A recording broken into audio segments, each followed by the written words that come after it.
울산 화력발전소 붕괴 사고 현장에 크레인과 굴삭기가 투입됐습니다. 무너진 보일러 타워 5호기 양옆에 4호기와 6호기 발파를 앞두고 취약화 작업이 다시 시작됐습니다. 취약화 작업을 하면 타워가 무너질 위험이 더 커져 구조 인력과 장비도 모두 철수했습니다. 대신 소형 드론 4대와 드론 운용차 1대를 투입해 수색 작업을 이어갈 예정입니다. 4호기와 6호기마저 추가 붕괴하면 2차 사고 위험이 큰 만큼 수색을 서두르기보다는 위험 요소를 제거하는 게 우선이라는 판단입니다. 그 어떠한 방법도 위험 없이 성공할 수는 없다는 것도 사실이기 때문에 그 위험을 최소화시키면서 사고가 발생하고 89시간이 지난 현재 3명이 숨진 것으로 집계됐고 4명은 잔해 속에 매몰돼 있습니다. 이 가운데 2명은 숨진 것으로 추정되고 나머지 2명은 소재가 파악되지 않고 있습니다. 취약화 작업을 시작하기 전인 어제 오전에는 40대 작업자 김모 씨의 시신이 수습됐습니다. 남은 매몰자 4명에 대한 수색과 구조 작업은 4호기와 6호기 해체 이후 재개될 방침입니다. 금방이라도 무너질 듯한 철제 구조물 안으로 소방대원들이 들것을 들고 들어갑니다. 잠시 후 검은색 천으로 덮은 시신을 들것에 싣고 나옵니다. 지난 6일 오후 구조대에 발견됐지만 구조물에 팔이 끼어 구조가 늦어지면서 다음날 새벽 숨을 거둔 40대 김모 씨입니다. 김 씨에게 진통제 주사를 놓고 모포까지 덮어주며 13시간 넘게 안간힘을 썼던 구조대원들은 거수 경례로 마지막 예우를 갖춥니다. 구조 대상은 김 씨는 발견 당시만 해도 대화를 나눌 정도로 의식이 있었던 상태입니다. 하지만 신락 같은 희망에도 주검으로 돌아오고 말았습니다. 매몰 상태에서 사망 판정을 받고도 54시간이 더 지나서야 겨우 수습됐습니다. 김 씨는 사고 당일 새벽 4시 15분 혼자 아침밥을 먹고 첫 차로 출근했습니다. 아들이 기적처럼 살아 돌아오길 기다렸던 아버지는 가슴이 미어집니다. 구조되도록만 많이 가슴 아프게 많이 기다렸습니다. 그러나 사망자들의 빈소가 늘어갈수록 유족들의 슬픔과 울분도 커지고 있습니다. 원청업체 HJ중공업이 작성한 보일러타워 안전관리 계획서입니다. 타워 3동을 굴뚝 반대 방향으로 넘어뜨리는 전도공법을 적용하기로 했습니다. 3초에서 5초 간격을 두고 4, 5, 6호기 순서로 발파한다는 계획입니다.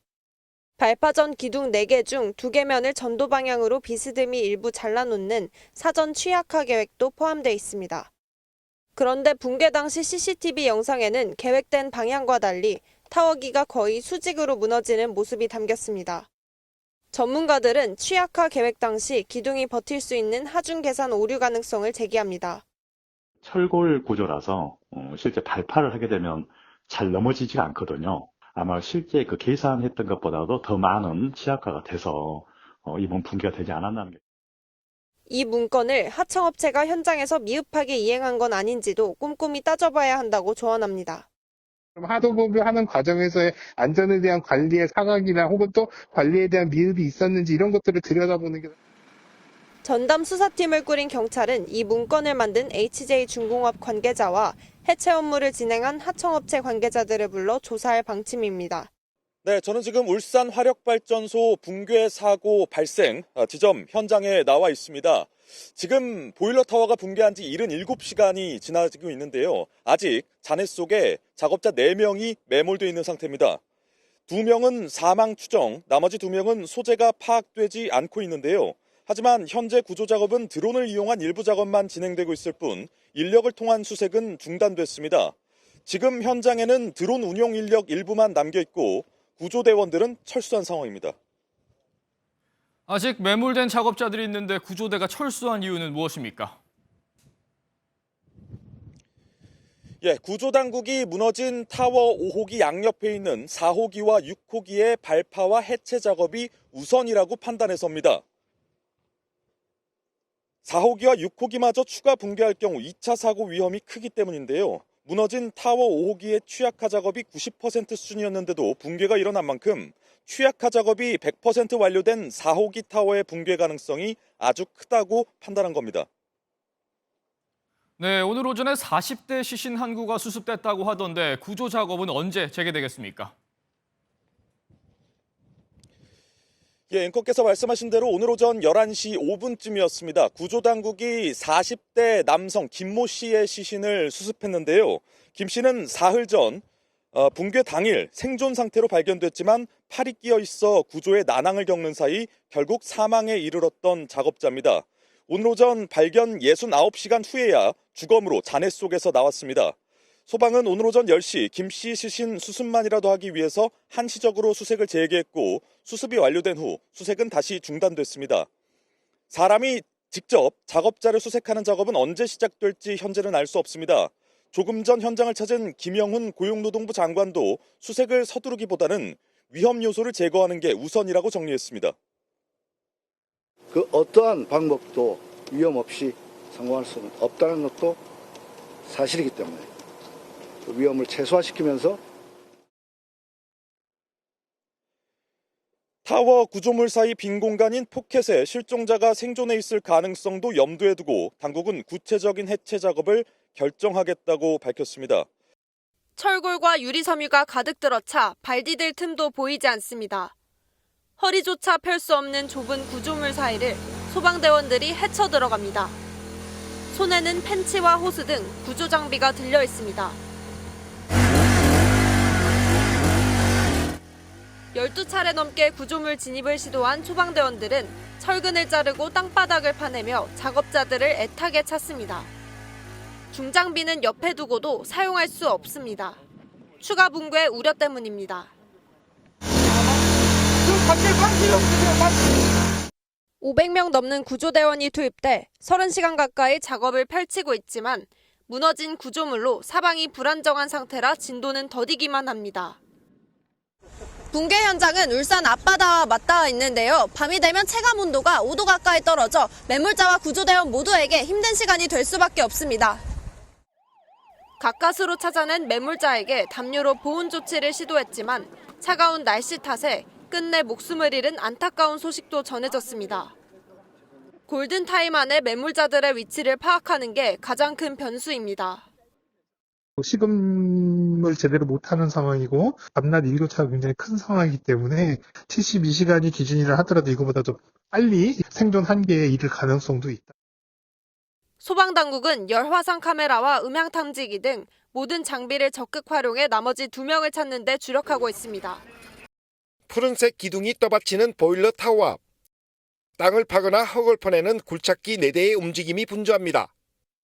기둥 밑에선 안전모를 쓴 작업자들의 모습이 포착됩니다. 대여섯 명의 근로자가 길게 뻗은 고소작업차 인근에 삼삼오오 모여 있습니다. 보일러 타워 25m 정도의 높이에서도 안전모를 쓴 작업자들의 움직임이 보입니다. 기우뚱하거나 흔들리는 모습도 없이 타워는 수직으로 그대로 붕괴합니다. 희뿌연 흙먼지는 일대를 집어삼킵니다. 무너져 내린 구조물이 덮치기 직전 기상에서 일하던 작업자 7명은 황급히 몸을 피합니다. 타워가 앞으로 무너지면서 뒤쪽에서 일하던 작업자들은 구사일생 목숨을 구했습니다. 당초 소방당국의 발표와 달리 대다수의 작업자가 지상에 있었던 것으로 확인됐습니다.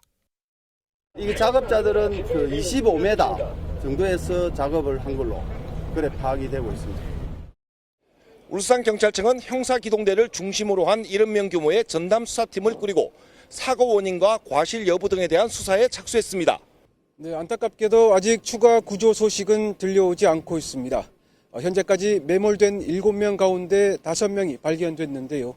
이들 중 3명은 사망했고 2명은 숨진 것으로 추정되는 상황입니다. 첫 번째 사망자는 40대 작업자로 어제 소방이 발견한 2명 중 1명입니다. 어제 저녁까지만 해도 의식이 있었는데요. 팔이 철제 구조물에 끼어 구조 작업이 늦어지면서 심정지가 발생했고 오늘 새벽 4시 53분에 사망 판정을 받았습니다. 아직 나머지 2명은 위치조차 확인되지 않고 있습니다. 이 2명을 포함해 사망 추정 상태로 발견하고도 철제 구조물 때문에 밖으로 빼내지 못한 3명은 차가운 잔해 속에 여전히 매몰된 상태입니다. 네, 실종 상태인 근로자를 빨리 찾아야 할 텐데 구조 작업은 어떻게 진행되고 있습니까? 네, 소방당국은 해가 진 이후로는 사고 현장에 조명을 켜놓고 구조 작업을 이어가고 있습니다. 오늘 밤에는 실종자 2명에 대한 수색 작업에 집중한다는 계획입니다. 어제 현장에 도착한 대형 크레인 5대는 아직 구조에 투입되진 않았습니다. 크레인으로 인한 2차 붕괴를 우려한 건데요. 이번에 무너진 보일러타워 5호기 양옆에 있는 4호기와 6호기도 안전한 상태가 아니다 보니 더욱 조심스럽게 구조 작업을 벌이고 있습니다. 소방은 내일 오전 8시에 밤사이 수색 상황을 브리핑할 예정입니다.